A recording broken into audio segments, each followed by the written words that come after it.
Welcome, dear listener. You are safe here. You are warm and you are wanted. Before we begin, let's set your breath to the hush of the tide. In, slow and gentle. 1, 2, 3, 4. Hold, like a seashell holding a secret. And out, longer now. 1, 2, 3, 4, 5, 6. Again, in, smooth and quiet.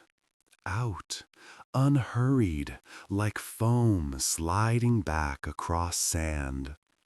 Let your shoulders lower. Let your jaw soften. Let your thoughts lie down as night lays a calm hand over the water. The coast was a hush that evening, as if the day had spoken its last word and smiled. The small village sat where the cliffs softened into a crescent of sand, cottages tucked like smooth stones in dune grass. Lamps warmed the windows, a honey glow against the slow blue of dusk. The air smelled of salt and rope, and the faint, sweet note of tar, the kind used to seal a boat's faithful seams. Gull calls drifted from far away, thin and sleepy. The sea was in a patient mood, breathing long and even. Shh, shh. A lullaby for anyone who had a heart that listened. Down at the tide line stood a fisherman named Elias, neither young nor old, with hands that knew the difference between a knot that would hold in a gale and one that would surrender in a sigh. He wore a wool sweater too big at the neck, the kind mended so often the men's had become part of its pattern. His boat, Little Heron, rested just off the shore, nudging the mooring with small affectionate bumps. Talk, talk, talk, as the tide stroked her keel. Elias lifted a coil of net, fingers moving without hurry, checking for small rips, smoothing the floats. He did not race the light. He loved the twilight's soft permission to be unproductive and attentive at the same time. He knew this coast by its textures, the slate ridges, the sand that sang faintly underfoot in winter, the rock pools that held a thin mirror of sky. But at night, when fog slipped in on bare feet, and the moon smudged herself with cloud, the coastline's familiar silhouette could turn to velvet. Land and water bled together into one quiet darkness. On such nights, even a steady hand could drift farther than intended, and the route home, so obvious at noon, might hide like a shy creature in the reeds. Elias had learned to be patient with that too. He would sit still and listen for the faintest points of truth, a bell buoy's low gong, the softer hush of breaking against sand instead of stone, the sigh of the marsh behind the dune. He had a cottage on the curve of the shore, whitewashed, with a blue door and a garden that insisted on herbs, thyme and rosemary crowding to the path, mint sneaking where it pleased. In the window a clay mug waited, and within the mug a comfort he had prepared before he walked down to his work. tea steeped with a ribbon of honey and a shard of ginger. He liked to bring it down in the evenings, warming his palms on the way, and then leave it on the low wall by the path while he checked the lines. If the air grew chill, steam rose from it in the lamplight like a friendly ghost, drifting away in curls and then giving itself to the dark. Sometimes, when the breeze slid thin beneath the sweater, and the sand turned cool and smooth underfoot, Elias thought of the old stories, the ones the village told in the square, under the fig tree where the benches curved like boats pulled up from the tide.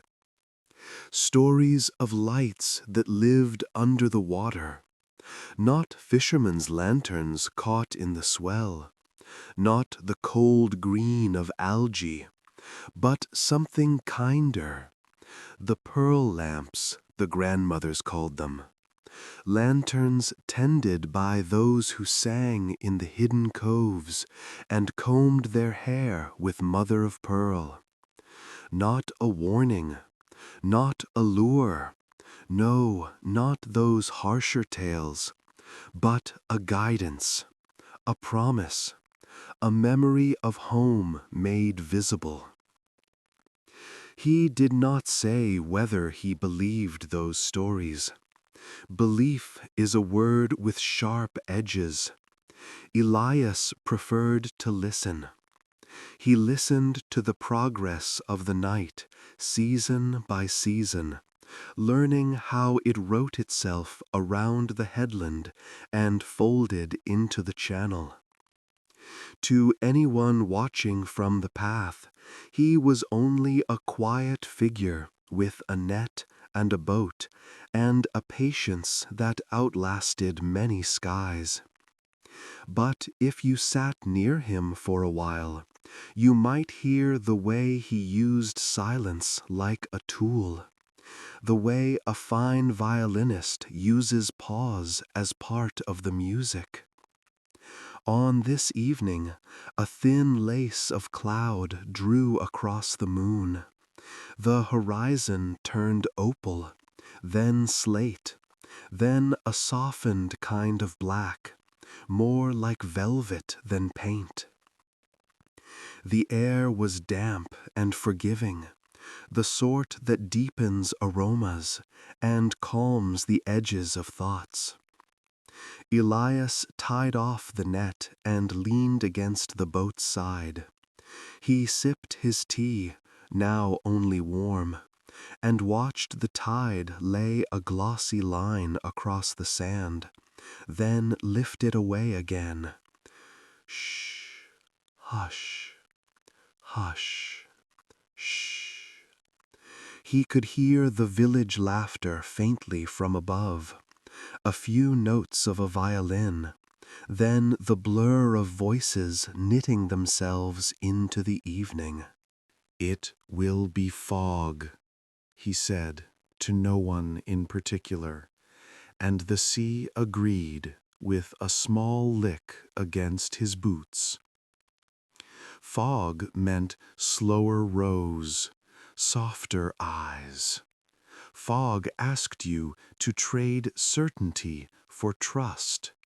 Trust that the coastline had not gone somewhere else while you glanced at the stars. Trust that the boat knew the water as well as you knew the boat. He did not mind fog.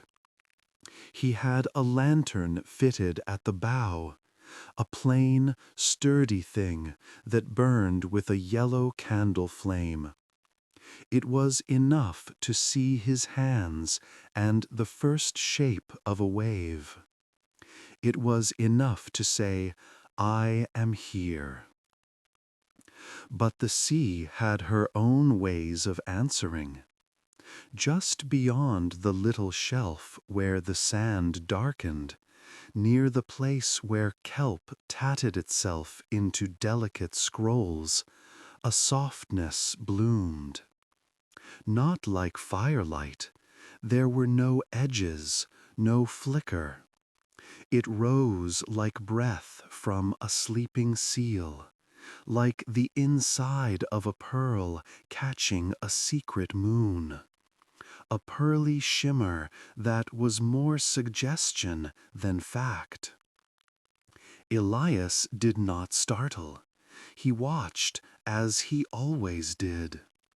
The shimmer gathered, gentled itself into a sphere no larger than a cupped hand, and then, as if the sea were remembering a story, it moved. He set his tea down and stepped closer, the water lifting the cuffs of his trousers. The cold was a kind of clarity around his calves. The little sphere floated toward him, paused as if to see whether he meant to meet it halfway, and then came on, a breath's pace at a time, patient as fog. It stopped at his knee, and in the glow he saw something like the polished inside of a shell, inlaid with tiny, impossible threads of silver blue. The light hummed not in sound, but in feeling, a steady, reassuring note beneath the heart. Yes, here. Hello there, Elias murmured, because if something approaches you kindly, you are obliged to be kind as well.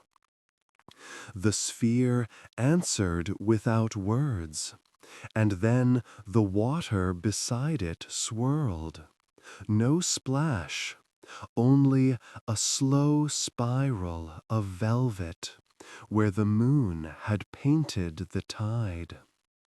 From that swirl a face appeared, a face at once new and deeply known, the way dawn can be both familiar and astonishing each day. Hair like eelgrass in a current, eyes like tide pools at very low tide, where you can see starbursts of anemone and the faint glitter of sand shrimp, tiny worlds moving calmly in their glass bowls. She was a mermaid, though the old word did not do the moment justice. The sea had made her with tenderness, a skin sheen like moonlit milk, shoulders lightly freckled from years of leaning up into light, a curve of mouth that had kissed much salt and yet held sweetness. Her tail, if that is what a poet would call the strong line of her lower body, moved not with spectacle, but with a quiet, efficient grace, a fold and unfold like a long breath. Elias, she said, and his name in her mouth sounded as if it had been polished by water. You listen so carefully. The sea has noticed. I listen because she has more to say than I do, he replied, and the mermaid's smile deepened in recognition. The sphere of light hovered between them, pearly and calm. Sometimes, she said, the sea's voice turns to weather. Weather can be a shroud, or a shawl, or a song. Tonight she is weaving fog. It will be gentle. The mermaid lifted the little light with both hands, as if the water were a table, and she were placing a small lamp upon it. Still, even gentle cloth can cover the way home. And home, she glanced toward the curve of cottages, the blue door, the herbs asleep in their pots, is a promise worth honoring. Elias waited. Waiting was his finest skill. "This is a lantern," she said, "not from iron and flame, but from something closer to memory. It burns on the kindness you have shown to the shore, the quiet mending, the tucking of your boat when the wind is mean, the way you return what is not yours to keep." She cupped the light, and for a moment he saw within it the diluted shine of 1,000 shell interiors, the color of dawn diluted in milk, the gloss of rain on chalk. "It is small because the way home is not far," she continued. "It is pearled because the way is gentle. When fog wraps the coast, and even your careful heart grows uncertain, light this by touching it to the water and saying what you already know." "What words are those?" Elias asked. "Home," she said simply. "Say, 'Show me the way home.' But say it the way you feel it, not the way you think it should be spoken." She tilted her head. "Words shape the glow." He did not reach for the lantern yet. He let it hover, wanting to understand its patience, the way it did not demand to be held, but waited to be invited. "And when I reach the shore?" he asked softly. The mermaid looked toward the cottage again, toward the mug cooling on the low wall, toward the tiny panes warming the garden path with lamplight. "Set it on the sill," she said, "and let it rest.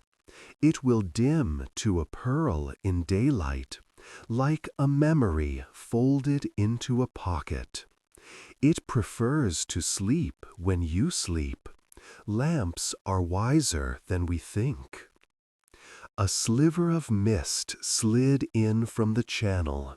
Then the first scarf of the fog arrived on tiptoe. Not rain exactly, just the wet breath of cloud at sea level. It softened edges, made the oarlock and the pail and the coiled net look like they were dreamed rather than built. Elias felt the dampness of a cool palm on his cheek.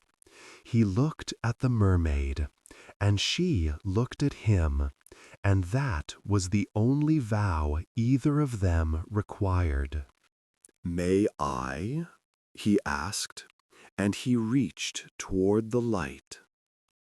She offered it, and it nestled into his hands the way a bird will sit when it has learned your heartbeat. It weighed almost nothing, and yet he felt it as a presence, as companionship. The sheen along its skin brightened and then settled, content to be held. Not heat, not cold, pearlescent like moon milk. "Thank you," Elias said, and he meant the words the way a man means the sea when he says sea. The mermaid drew a little nearer, so close that he could see the tiny lines of salt across her lashes, the way light pooled in the curve of her collarbone. "Let your breath stay slow," she whispered, "the way it was when you began your evening." She seemed to know he had been breathing with the tide, that he would return to that rhythm whenever the day asked too much. It will be enough. The lantern listens to breath. He nodded. The fog had grown a shade thicker. The cottages were a gentler smear of gold above the dunes. His boat was a darker thumbprint on the water. He brought the small lamp close to the sea's surface.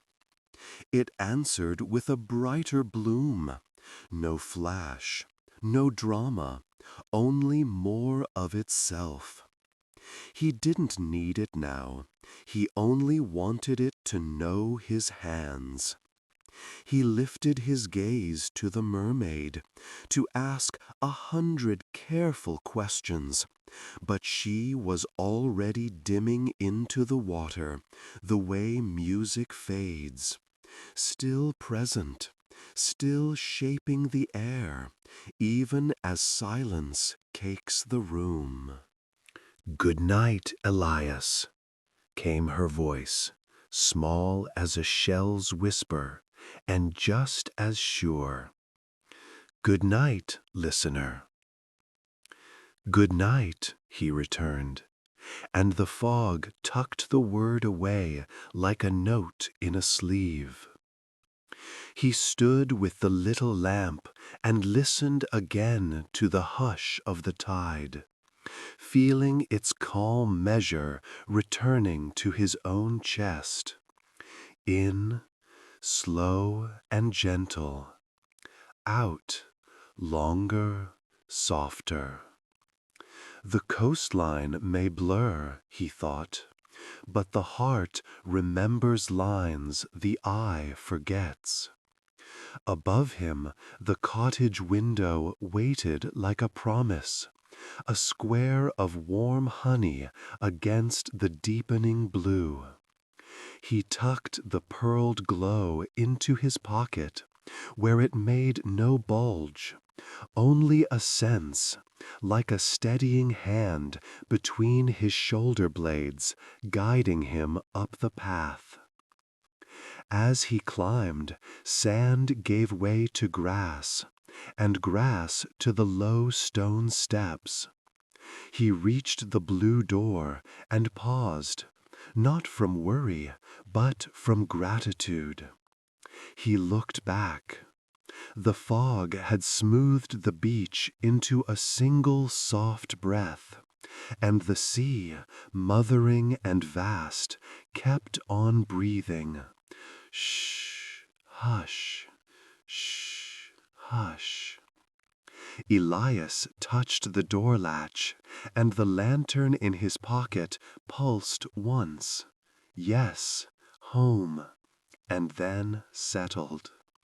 Inside, he set the small pearl on the windowsill, just as she had said. It dimmed, happy to sleep. He warmed the remains of his tea with a thin splash from the kettle, and took the first sip. It tasted of evening and patience and a promise kept.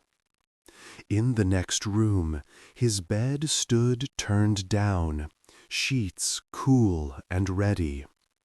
Outside, fog worked its gentle spell. And in the quiet that belongs to beginnings, a fisherman and a lantern started learning one another's language, breath by pearled breath. until the little house felt even more like home than it had an hour before. Perhaps you'd like one more slow breath, the length of a tide's return. In and out with the sea. Your body is already fluent in calm. Morning came damp and silver in the village, the sort of light that lets you keep dreaming even with your eyes open. Elias woke to the sound of gulls smoothing their cries into soft loops beyond the window, and to the scent of tide and thyme drifted in by a friendly draught. The small lantern on the sill lay quiet as a pearl, no larger than a robin's egg, with a sheen that made you want to turn your head slowly rather than stare. He greeted it as he might greet a sleeping cat. Good morning, without a need to wake it. In, slow, 4 counts. Out, longer, 6. He felt the house answer, wood beams relaxing, kettle humming its tiny pre-song as he lifted it to the stove. He moved through his routine with a hush that made each act feel like a gift to the day. He mended a small tear in a net, ran his thumb along the oar's worn smoothness, touched the bow of little heron with 2 fingers, a habit he'd had since boyhood. By the time the sea had measured out 1 long breath, he was ready. He returned to the window, where the lantern drowsed in the pail. Rest well, he told it, and it seemed to dim even further, as if pleased to be trusted. He set out without it. The morning held its own clarity. Late morning gave him the gentle work of pots and lines. The sea offered what she wished, and Elias received it with respect. A handful of silver fish like moving coins. Tangled kelp he would carry back for the garden bed, and an old, lost float he set aside to return to the community rack by the square. He was not greedy with either catch or luck. He had learned that the sea's kindness grows in the presence of gratitude and quiet stewardship. Days turned, soft as pages. Some evenings the fog arrived with its drawers of hush, and he would take the lantern from the sill, cupping it like a small secret. He would lift it toward the basin and touch it to the water, and with the word he already knew, home, the light would bloom gently, pearled and steady, casting not beams, but companionship. It did not blind the dark, it welcomed the dark in, made a hearth out of night. The path it drew was not a line, but a feeling, an inner leaning that said, "This way, yes, this way." Elias noticed, after the 3rd or 4th fog sailing, that his breath changed when he held the lantern. It slowed, widened, like the ocean at slack tide. His shoulders softened, hands loosened on the oar, and the boat's small noises, tuck, tick, hush, sounded more like a lullaby than labor. Once, drifting past the headland where the sea caves hid their own weather, he thought he heard a note in the light itself. Not a sound exactly, but a pressure, like a friendly hand on his back. It made him smile for no particular reason. The village began to notice something too. On nights when the world felt crowded and clattery, people would glance down from the path and see a calm glow moving where little heron moved, as if the sea had lit a single soft star just for him. Children guessed at fairy lamps. Grandmothers, wrapped in shawls with stubborn tassels, nodded to each other and said, "Pearl light." Old Ruin, who played fiddle with a slow wrist in the square, claimed the glow matched a certain minor chord if you hummed it in your bones rather than on your lips. No one asked Elias for an explanation. He was not a man who kept secrets in a way that made you suspicious. He kept them the way the tide keeps its timing. Natural, beneficent, sure. On a day stitched with a thin drizzle, he shared tea under the eave with Mara, the baker who made morning loaves with a crust that sang when cut. She had flour on her eyebrow like a pale comet, and a way of listening that made you want to tell your quiet stories. The roof gave its slow drip, drip into a waiting bucket.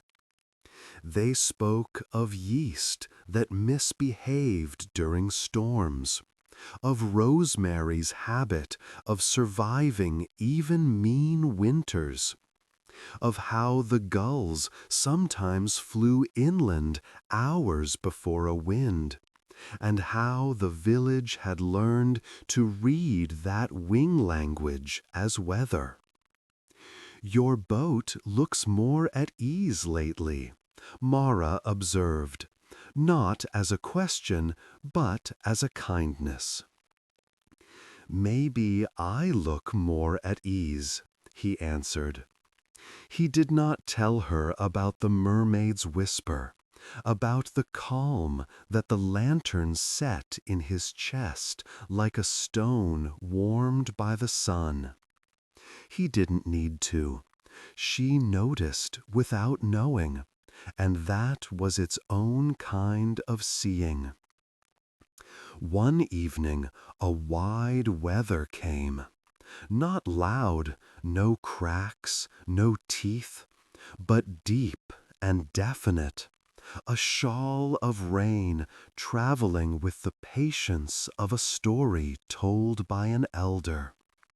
The sea raised a thoughtful swell, lifting each boat as if asking, "Are you sure?" The gulls tucked themselves into creases in the cliff. Windows in the village pulled their curtains, but the light behind them still spoke honey through the cloth. Elias had been out longer than usual, lying to and letting the long lines do their work, while he hummed one of Ruan's tunes at the back of his throat. As the rain advanced, the fog braided itself into it, soft with softer, and the horizon folded up its thin line and put it away. Elias felt no stab of worry. The sea was not tricking him. She was giving him a chance to practice trust. He rinsed his hands in the bowl of the boat, then lifted the pearl from the little cedar box he had added near the bow. It woke at his touch, a quiet, pleased and he lifted it to the lip of the sea. "Show me the way home," he said, not as a command, but as a remembering. The words left his mouth like a moth released from cupped palms. Light met water, and the lantern answered. It did not flare, it understood weather. It deepened, as if a small moon had remembered itself. The glow wrapped the boat in a kind of attention, not a shield, storms have their dignity, but a companionship that made the rain's drum softer, the oar's arc smoother. Elias kept breathing with the sea, in and out. His mind stayed near, the weight of the oar, the small current nudging his knee, the scent of wet rope, and the faint sweetness of tar. The world beyond that circle could be large or small. It did not ask to be decided. He rode a while, unhurried, and realized the lantern did not so much point as lean, like a friend tilting their head toward a side street where the air smells like bread. He leaned too. He knew the sounds of home in fog, the lower pitch of waves on the sandbar, the far bell buoy marking the outer rocks, the tiny, hopeful creak of the wooden stairs by his cottage garden. The lantern seemed to know his knowing, and together they made a conversation of it, the way two people who have walked together for years do without much speech. He passed the mouth of the cove, where, on clear nights, the mermaid's hair had flashed like eel-grass silvered by moon. He felt a presence then, not visible, not necessary, simply an assurance, like a hand to steady a bowl as you pour. "Good night," he whispered into the rain. The sea returned his voice in a softened hush that felt like a blessing.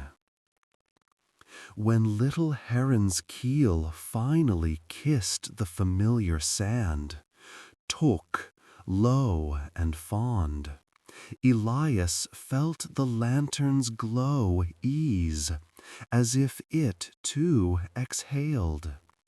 He pulled the boat higher above the wrinkled hem of tide, and stowed the lines, then cupped the light again. "Thank you," he said. The rain had gentled to a fine tatting. He climbed the path. Through the fog he could see Mara's bakery window, blurred gold. He could almost smell the promise of tomorrow's bread, its crust the sound of comfort.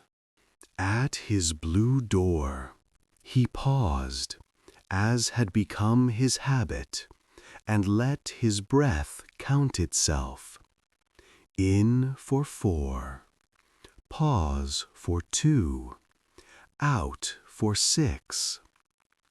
The little lantern answered with a final soft brightening, then dimmed to its pearl as he placed it on the sill. He set the kettle, unhooked his wet sweater, and stood a moment in the familiar hush of the house. The storm continued above the tiles, but inside it sounded no louder than a faraway waterfall in a dream. Over the next weeks, the lantern's presence changed small things in ways that grew large. He found himself returning drifted scrap wood to the communal pile by the square, knowing someone else would make it into a bench. He tightened an old woman's garden gate on his walk home without leaving a note. He paused by the school wall and retied a frayed rope on a bell used to call children back from the beach. None of this was unlike him, and yet it had a new quality. The work felt luminous, not because anyone saw it, but because he did it with the same breath as he rode with the light. On a rare, crystalline night, he left the lantern asleep and rode out beneath stars so clean they seemed to ring when he looked at them. He drifted near the headland again, and from the black water rose a tone like a shell listening, then a shimmer, and then she was there, the mermaid, as calm as a night that trusts morning. She rested her forearms on the gunwale as if it were the edge of a familiar pool. "You are learning its language," she said, eyes bright with the good mischief of truth. "Maybe it is learning mine," Elias replied. "We meet halfway." "That is the way of all gentle things," she said. "The sea meets the shore halfway and makes sand. The fog meets light halfway and makes a halo. Breath meets heart halfway and makes calm." She looked not at the lantern, but at him, and he understood. The lamp did not carry him home. It taught him to recognize home, even when he could not see it. He asked her then the question he had been tending like a small coal. "If I were far from this shore, truly far, would the lantern still remember?" She tilted her head, and moon rays slid through her hair like water through a weir. "Home can be many places," she said. "You will carry the light wherever you honor what you love. It will not show you a map. It will remind you of your compass." He nodded. The boat rocked a little, agreeable as a dog leaning into a hand. They said no more. Words, after a while, would only make more ripples than needed.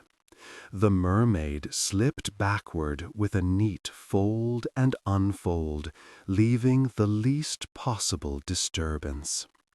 He watched the faint ring smooth itself out on the surface, felt the peace that grows when two beings can share their separate silences. Another rain came. A fog came and did its weaving. Market days unfolded with baskets and chatter. Mara pressed a small loaf into his hands one morning, a baker's dozen of kindness, and he laughed, the sound soft and surprised in his chest. He took it to the square and shared slices with Ruin and the children who were bold enough to ask. The bread sang when cut, krr, a gentle crisp. The lantern slept that day, pearled and content on the sill. Some nights he lit it not to guide a boat, but to guide his mind. He would touch it to a bowl of water on the table, say the word home, and let its glow pool over the wood like cream poured over porridge. He read a page or two of his old logbook by that light, and found his own handwriting calmer in the glow. He wrote a letter he had long meant to write to his brother inland, saying not the news, but the truth. I am well. The sea is kind. Come when you can. He sealed it and placed it by the door, and the lantern, as if approving, softened a shade, like eyes smiling. On the first evening that the swifts returned, scissoring the dusk with their tiny cries, Elias leaned in the doorframe and felt the world move on its sure hinge. He did not think of storms as threats now. He thought of them as deep breathings in the chest of the sea. He did not think of fog as lostness, but as invitation to feel, to listen, to lean.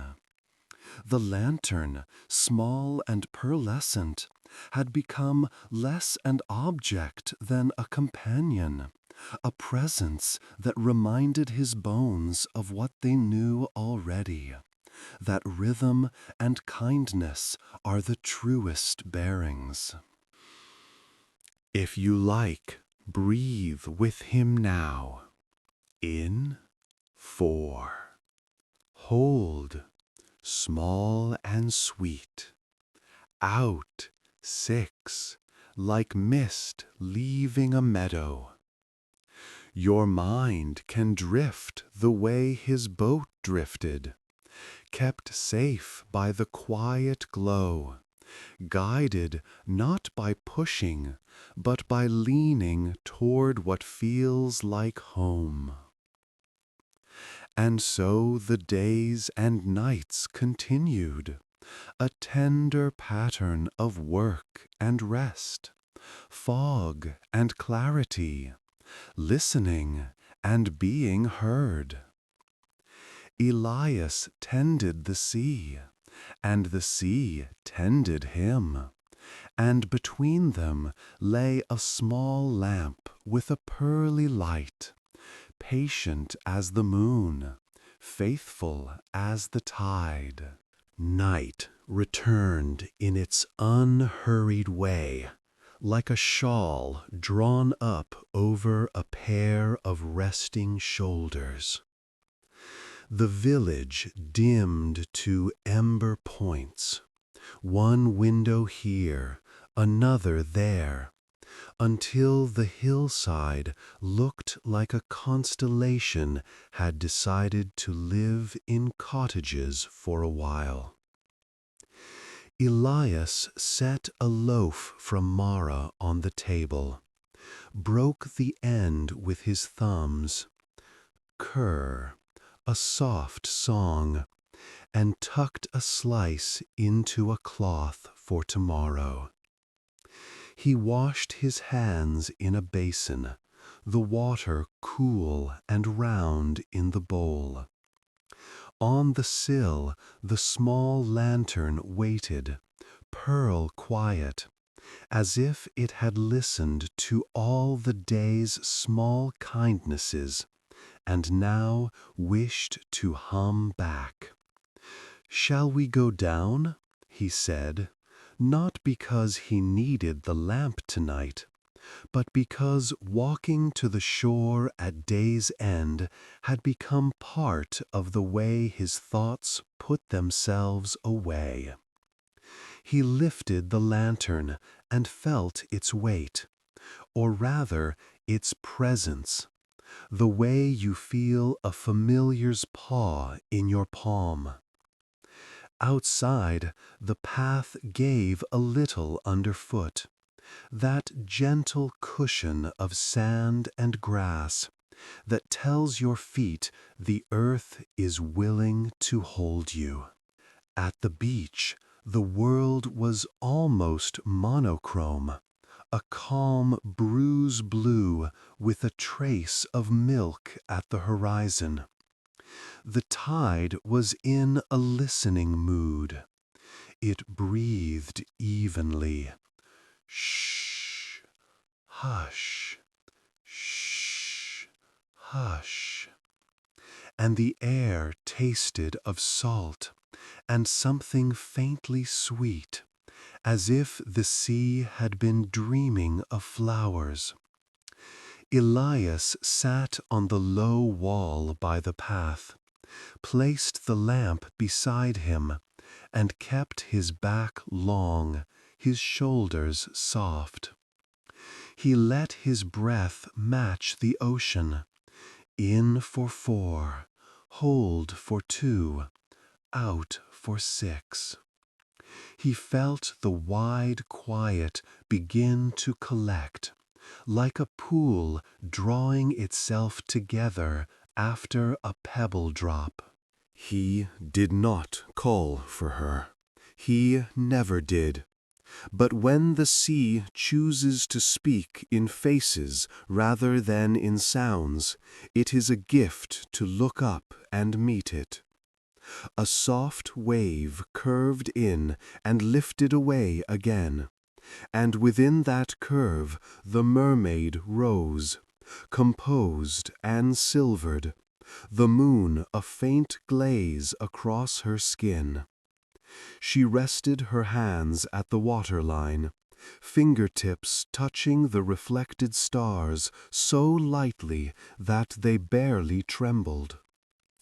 "Evening, listener," she said, as if the word itself were a blanket. "Evening," he answered. "I've been learning to use the lantern even off the water. It helps my thoughts find the shore." She nodded, the motion small, the understanding deep. "Light does not only mark a path," she said. "It reminds the traveler of the pace that belongs to them. You were born with a tide. The lantern remembers it when the day is noisy."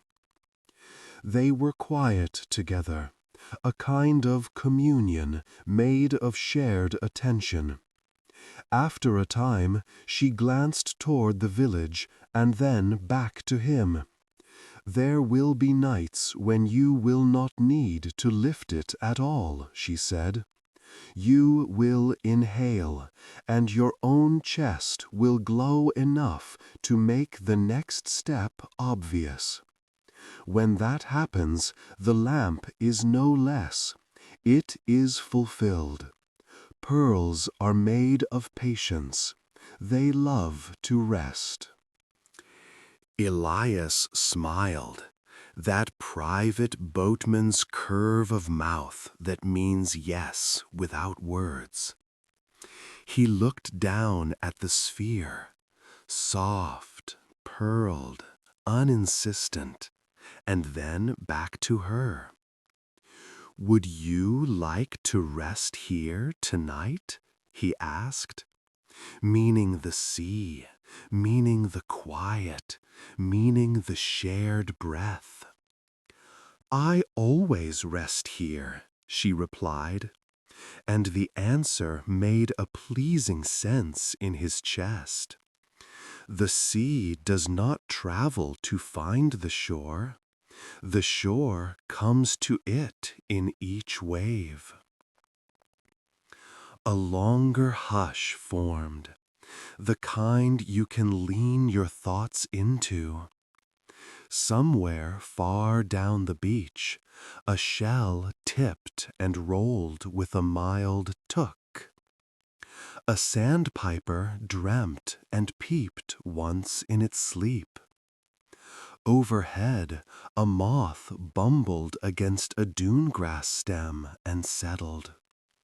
The world was padding its sounds, laying felt along the sharp edges, so the night could move through without snagging.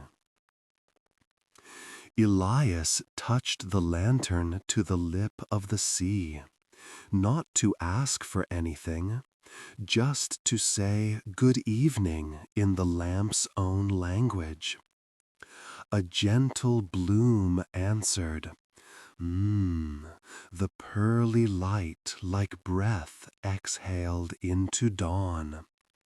He didn't set it brighter, there was no need. He simply watched as the glow stroked the under edges of waves and made their backs seem brushed with mother of pearl. The mermaid's eyes softened at the sight, as if she were watching a child sleep. "Will it guide another?" Elias asked after a while. "If I lend it?" "It will guide whatever breath is near," she said, "but it is most faithful to the one whose kindness feeds it. You can share your pace, though. Pace is a kind of light." He thought of Mara kneading dough, of Ruan's slow wrist with the fiddle, of the old woman's gate now closing with a satisfied click. All of them were small lamps in their ways. The night seemed brighter for the remembering. "Go home when you feel the homeness inside you," the mermaid added, with the smile that speaks of obvious truths we often forget. "Not when the clock says." Then she tipped back into the tidal dark with the neat grace of one who knows how to leave a silence better than she found it. A faint ring widened, then went away. Elias sat alone without loneliness. He listened until his listening became the sound itself. Then, in a movement so smooth it felt like a wave turning, he rose, took the lantern, and walked the path home. The door gave under his hand with a contented sigh. He set the lamp on the sill, where it dimmed with a soft gratitude, as if folding itself into a soft cloth of light. The house had its own night music, a beam's tiny creak as it remembered the day's heat, the kettle's last minuscule breath, the faint, always hush of the shore through the wall. He washed his cup and left it to dry. He drew the curtains, but not fully, letting a shy triangle of sky keep him company.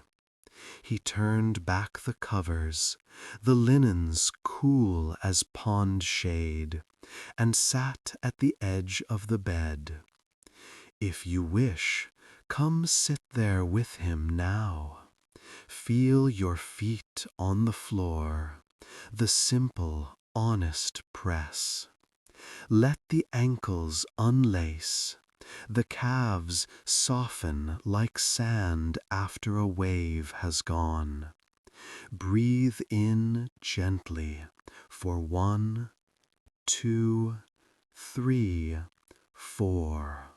Hold like sea glass held in a palm, and out for 1, 2, 3, 4, 5, 6. Shh.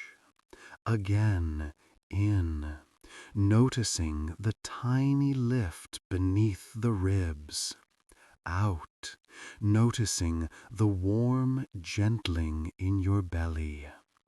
He lay down. The pillow knew him and took his weight with a sigh. He drew the blanket up and let it settle feather by feather across the small weather of his body. The lantern on the sill answered with a pulse, one soft pearly heartbeat, and then it too grew still. Elias placed one palm at his belly, the other just below his collarbone, and let his hands feel his tide. "Home," he whispered, a word round as a shell.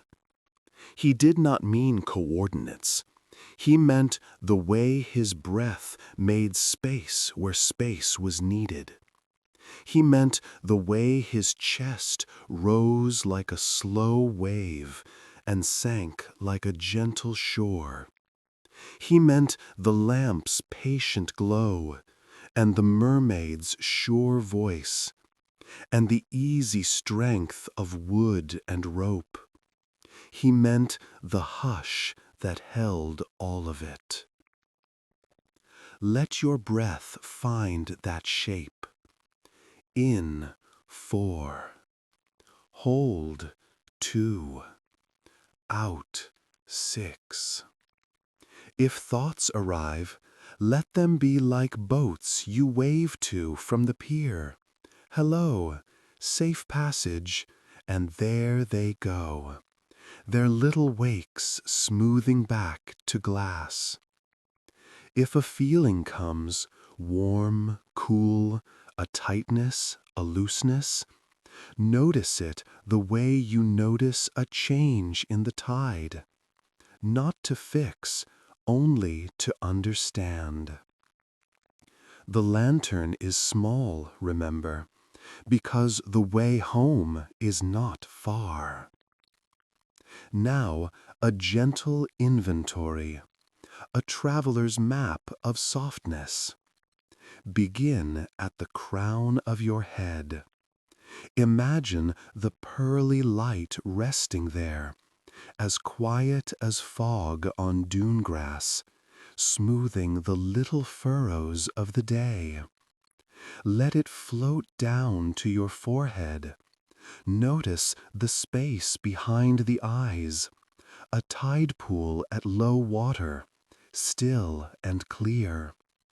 Brows ease. Eyes grow heavy in a good way, like pebbles warmed by the sun. Jaw loosens, tongue rests low, lips part the width of a hush.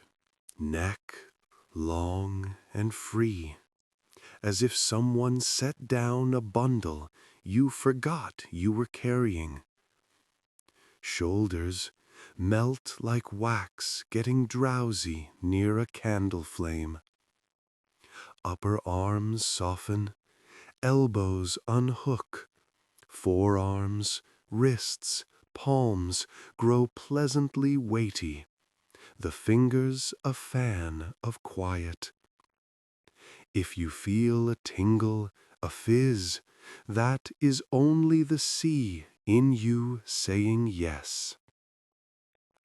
Let the pearled glow settle at your chest now.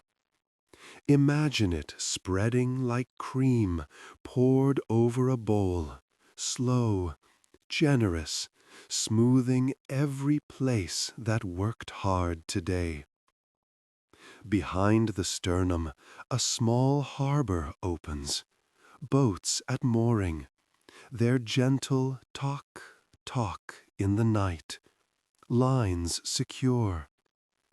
The heart floats there, unhurried, doing only what is needed. In, the tide comes up the pilings. Out, the tide slides back with a soft kiss. Down to the belly, warm and wide, a shoreline that says there is room here. Hips and pelvis release their grip, the low back sighs. Thighs lengthen heavily into the mattress. Knees are stones settled into sand, perfect as they are. Calves, ankles, the small, often busy arches.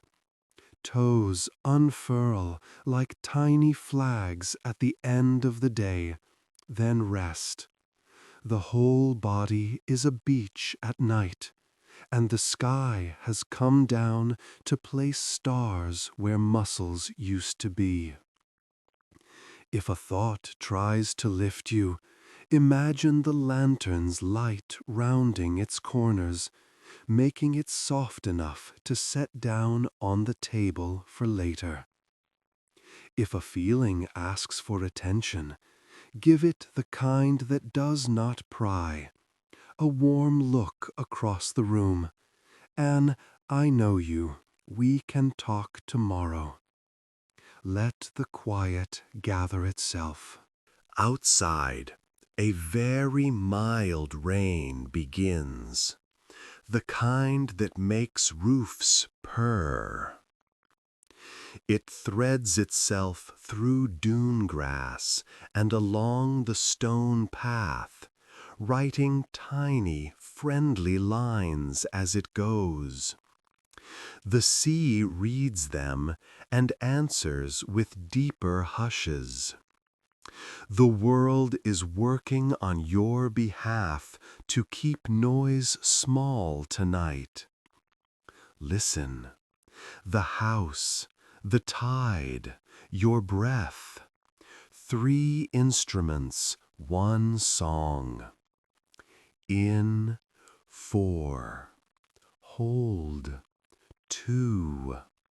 Out, 6.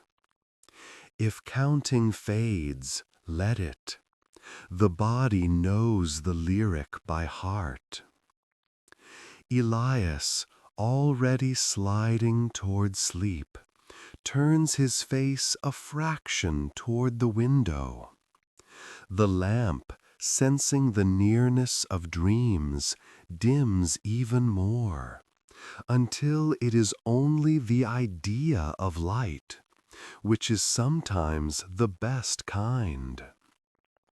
The mermaid, somewhere in the seam between waves, feels the calm of the shore and lets it echo in her own chest. The village, nestled into its crescent of land, settles as birds settle onto a wide limb, wings tucked, eyes soft.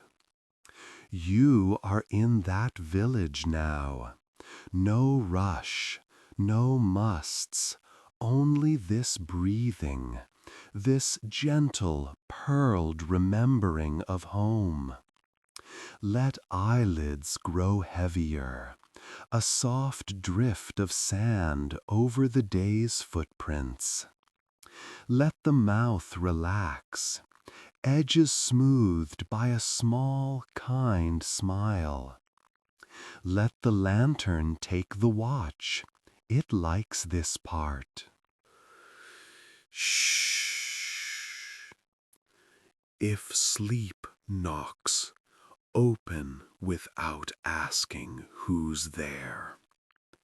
If sleep waits at the gate, invite it in with tea and a chair pulled close to the hearth of your ribs.